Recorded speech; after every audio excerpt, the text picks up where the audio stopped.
Hi there, welcome to the next one, which is 2.2, which is all about cell membranes. So, the word cell membrane and the word plasma membrane might be used in the question. So, first of all, simplest level, here's our cell, here's our nucleus, here's our other organelles, our mitochondria, our ribosomes, our yar, Golgi, etc., etc. Let's just make sure we're well aware.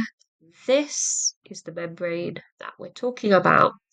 Okay, so all of this spec point is all about this membrane going around the outside of the cell membrane or the plasma membrane. Now, there's a model used to explain this, and it's called the fluid mosaic model. And the first thing is that we understand what that means. And basically, you just have to be able to explain the word fluid for one mark and mosaic for the second mark. So let's go through each of those first of all. So first of all, the word fluid. So the word fluid basically means moving. Now, all the parts that a cell membrane is made up of are able to move around relative to one another, and that's what the word fluid means. Okay, so things that the cell membrane is made up of that we'll come to in a minute are things like phospholipids,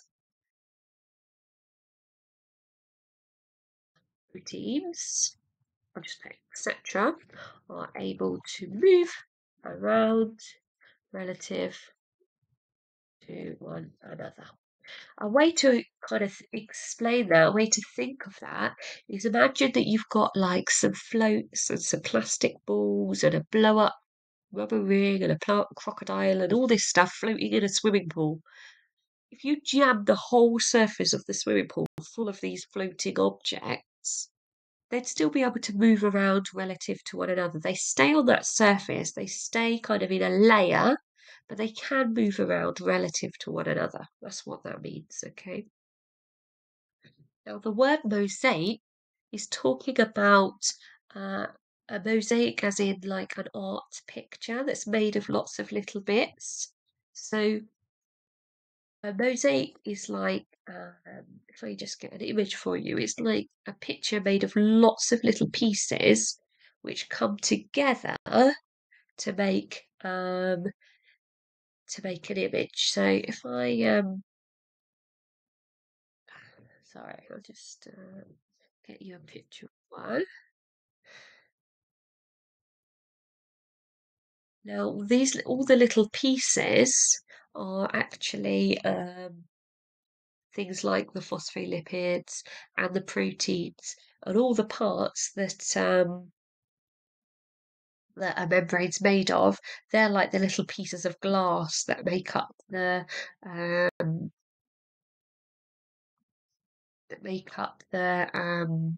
picture in an art mosaic, yeah, but this time they're making up a membrane. So here's a picture here of a mosaic in art, and you can see that it's made of all the different pieces that together make up the whole lot.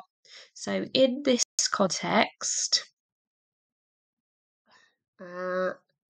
rather than there being little items that are put together to make a picture, it's the phospholipids, proteins, etc., are all different shapes and sizes, and they come together to form the overall membrane. Okay, so looking at that mosaic as in an art mosaic, you can see that it's made of different pieces of different shapes and sizes that come together to make the picture. When it's our membrane, it's the phospholipids, the proteins, the cholesterol, all the bits that it's made of come together to make the overall shape of the membrane. All right, so fluid mosaic. So you need to be able to talk about the word fluid. You need to be able to talk about the word mosaic. So let's go on to the structure a little bit more. Now it's called a phospholipid bilayer. All right, so our next thing that we need to be able to describe is this phrase. So it's a phospholipid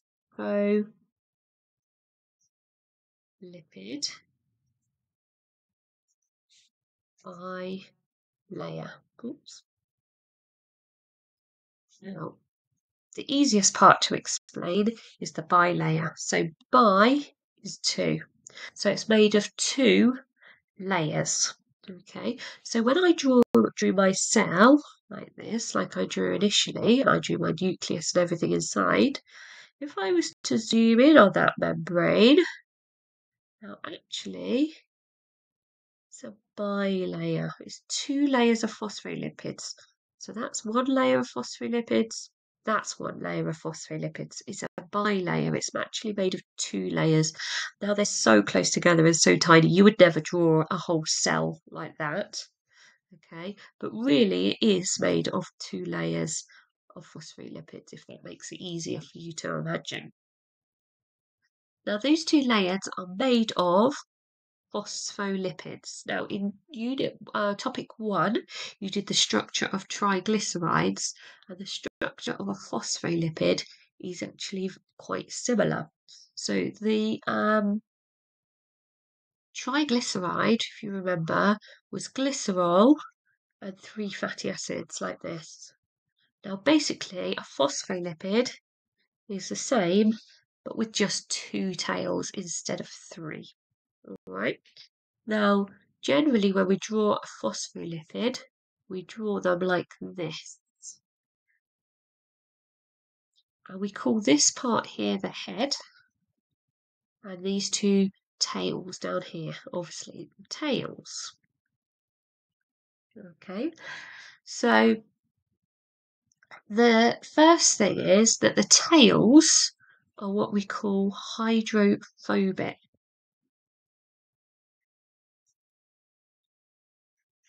So that means water hating. They'll try to avoid water at all costs. And the heads are what we call hydrophilic.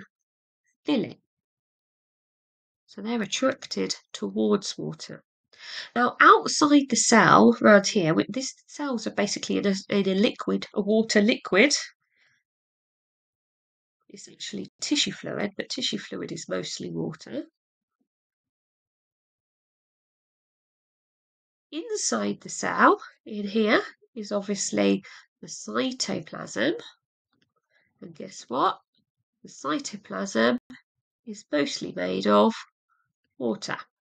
So actually, we've got water on the outside and water on the inside. So what happens if we were to zoom in on this layer here, this double membrane here? If we were to draw it, let's change colour so it's a bit clearer to see. So if we've got this double layer here, spread them out a bit. We've got water here from the tissue fluid, we've got water here from the cytoplasm, and we've got hydrophilic heads that want to be in water, hydrophobic tails that want to be away from water. What happens is all these phospholipids line up with their heads next to the water here, and their tails would go into the middle like this.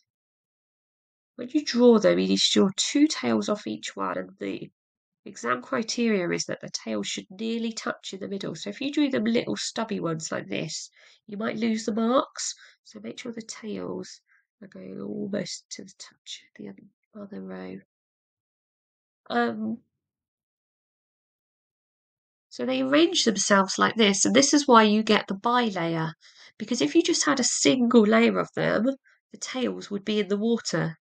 But if you put 2 layers together, the tails face into the middle of the membrane here, where it's dry, and the heads of one row are in the water of the cytoplasm, and the heads of the other row are in the water of the tissue fluid, and their tails are in the middle of the membrane here, where it's dry. So their hydrophobic tails get to stay dry, and the hydrophilic heads of this row and of this row get to be in the water. Okay. Last little bit of detail about the phospholipids. So the head part of it is what we call a phosphate head.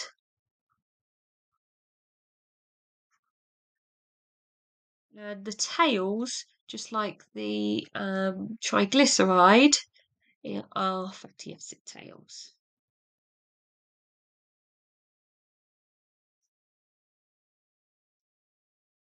Okay. If we wanted to use a little bit more detail in this kind of explanation of hydrophilic, hydrophobic, we could add a few more words. So water is what we call a polar molecule. Now we know that water is H2O, so it's made of 2 hydrogens and 1 oxygen. Now, the reality is that the electrons are not shared evenly between the hydrogens and the oxygen. Okay, so the oxygen ends up slightly charged and the hydrogen ends up slightly charged. This is our little symbol for slightly. So the hydrogens are slightly positive and the oxygen is slightly negative because the electrons are slightly closer to the oxygen. We say it's slightly negative because the electrons are slightly further away from the hydrogens. We say they're slightly positive. So we call water a polar molecule because of this. And it easily forms what we call electrostatic interactions. Oops, where's the guy gone? And it wants to form these electrostatic interactions with the phospholipid heads, which is why the heads of the phospholipids are hydrophilic. They're water loving. What that basically means is that they want to form electrostatic interactions with the water. That's what attracts them towards the water. The water's slightly polar and it's attracted towards the heads of the phospholipids but repelled away from the tails. Okay, so that's just a little bit more detail about that. Another extra layer of detail that we could add is that if we think about our cell like this, let's say we're drawing this little piece of membrane here, there's our nucleus. Let's draw this little bit of membrane here. So we would draw a layer of phospholipids here and a row of phospholipids here. So this whole lot is a bi-layer because it's 2 layers. Draw the tails. Remember that the tails need to be nearly touching in the middle. I'm sure you could draw them neater than I can on the computer. And sometimes they want you to label internal and external. So the top here is inside the cell. So inside the cell is called intracellular. So when it's drawn like this is, in my picture, the intracellular side. Okay, outside the cell is extracellular. Okay, so this side of this picture is extracellular down here. And if you remember back to this diagram over here, the inside is touching the cytoplasm and the outside is touching the tissue fluid. So intracellular, that's where our cytoplasm is. Extracellular, that's where our tissue fluid is. Okay, so that's our phospholipid layer. So that's the basic kind of structure of our cell membrane, but that's not it. It does contain more than that. So let's draw a new picture. So let's start off with phospholipids. So it's always the extracellular side that has all the extra stuff on it. Let me just draw it lower down so I've got the room for the labels. So this side here is going to be my extracellular, and that means outside the cell. As you can see, you can swap which side is which. Just make sure you know which side's which. Cellular.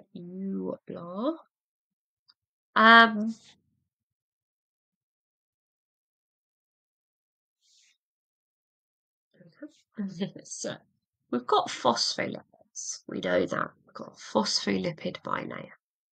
But we've also got other things. So the first thing I'm going to add here is a protein on this side here. And then there'd be a few more phospholipids.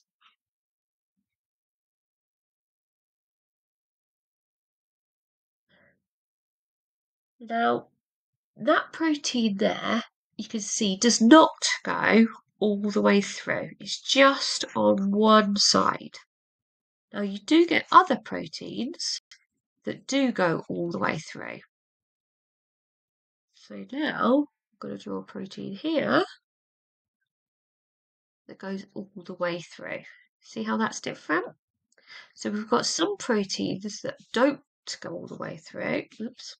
We've got some that do. Now, my phospholipids here might not get full marks. They're not long enough. I'm trying to make these ones long enough. They need to nearly touch the middle. Okay, be really aware of that. It's good I'm making the mistake, really, because it makes me talk about it. It makes me remind you. Okay, so we've got some proteins that go all the way through. And those ones that go all the way through have got two possible names. Sometimes they're called transmembrane.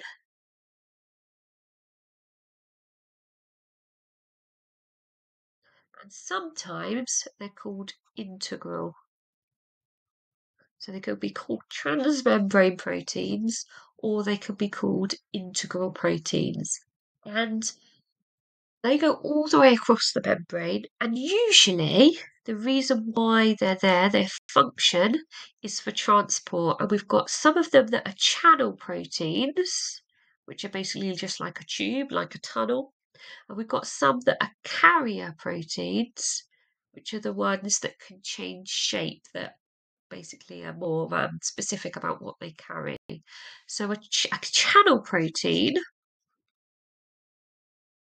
is like a tube, like this, like a tunnel. Things can just literally go through like that. It's just open. Whereas carrier proteins are the ones that look more like this. And then the molecule would come into this side and will change shape, flicks like this, to let the molecule come out the other side. Now, sometimes those carrier proteins might be activated to change shape by the shape of the molecule that's passing through it, and sometimes they might need some extra energy in the form of ATP, so it just varies. All right.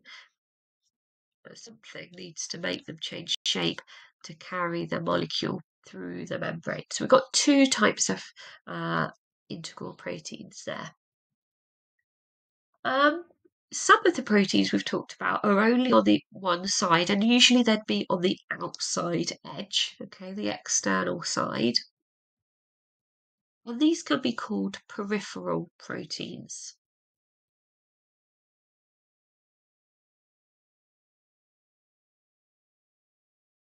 Now, usually these will have some kind of carbohydrate chain attached to them, which might be drawn something like this, or it might be drawn, you know how the carbohydrates, when we've drawn like starch and glycogen and stuff like that, you draw it as the little hexagons.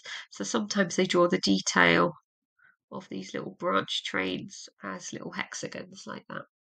So either way, they're little carbohydrate branches on the surface. Okay, so here's our peripheral protein, and we've got this little branched carbohydrate chain.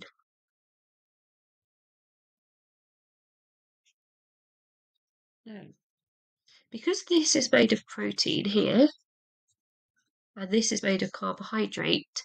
Together, we call that a glycoprotein. Okay, so the peripheral proteins are often glycoprotein, which means that they have a carbohydrate attached to the protein. Okay, and the reason why they have this is it's used for things like cell recognition. So the specific shape of this branched chain that we've got off the top here could bind on to other molecules and recognize what they are. Okay, so they can be used for, let's write it down. So glycoproteins be used for, let's make that box a bit bigger. Can be used for cell recognition. They can be used for adhesion, so they can stick onto other cells and other molecules. They could be used for cell-to-cell signaling, so to pass some kind of signal, some type kind of message across to another cell. They could be used for cell to pathogen interaction. So some kind of pathogen could bind onto the surface using that. And sometimes they might have a structural role. If you've got enough to remember cell recognition and adhesion. Okay, they're the main two functions of those glycoproteins. Okay. Going back to our membrane just here. Let's carry on with our diagram. So we'll have a few more phospholipids just here. And then the final type of molecule that we get is cholesterol. So we'll just draw it as a little blob. This, very artistic. And then carry on with phospholipids with their hydrophilic heads next to the water and the hydrophobic tails away from the water in the middle there. So this green one here is cholesterol. It's always the one people forget. So we've talked about in topic 1 how cholesterol is really important for cell membranes, and we've talked about HDLs and LDLs. Now you need a certain amount of cholesterol in your diet because you need this cholesterol to keep your cell membranes fluid, keeps the fluidity of the membranes. Remember what fluidity meant? If we go back to our fluid mosaic model, so the phospholipids, proteins, etc., are able to move around relative to one another.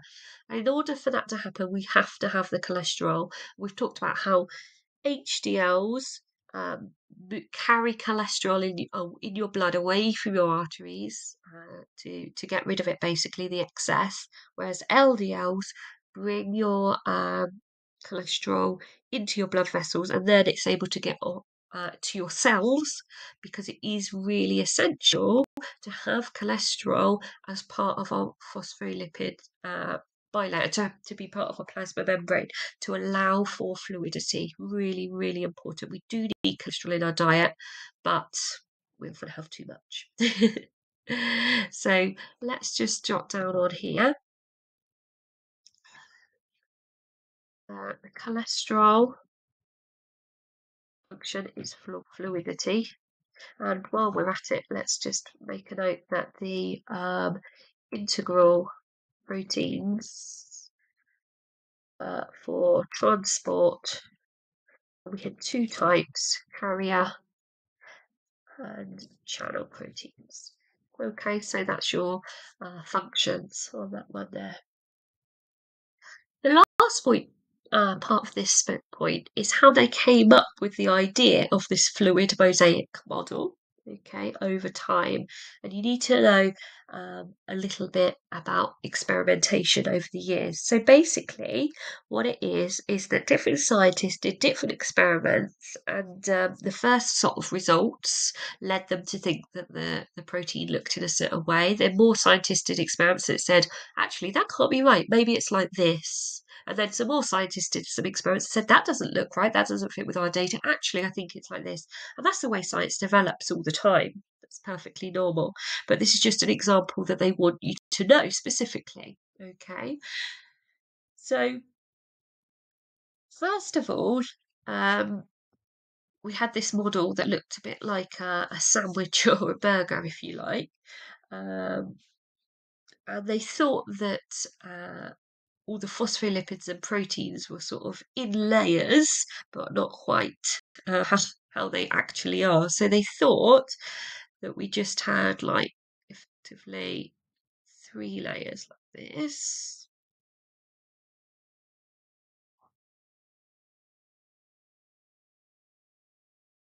With layers at the top and the bottom made of protein. Oops, sorry. So they thought that the top and the bottom layer, here and here, were made of protein, and then that there was a middle layer in the middle, in here, that was made of phospholipids. Now, the reason why they thought that is because they could see 3 layers when they looked in the electron microscope.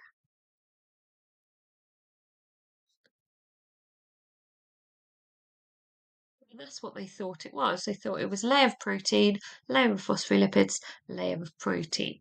Okay.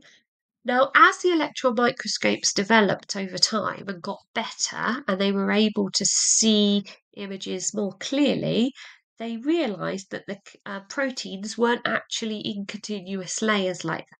So they disproved this model. Okay, so they saw that the proteins were not in continuous layers.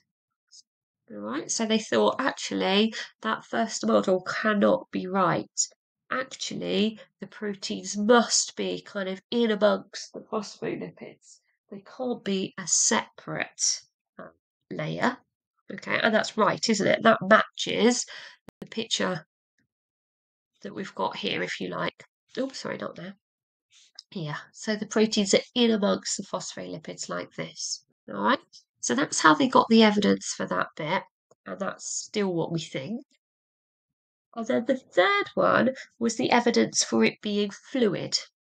So what they did to get the evidence that it's fluid is they realised actually the proteins weren't fixed in place in amongst those phospholipids, but actually they were moving around. So what they did in this experiment,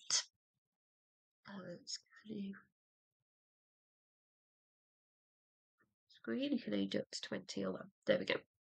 So what they did in this experiment is they used a human cell and a mouse cell. So let's say this is our human cell over here.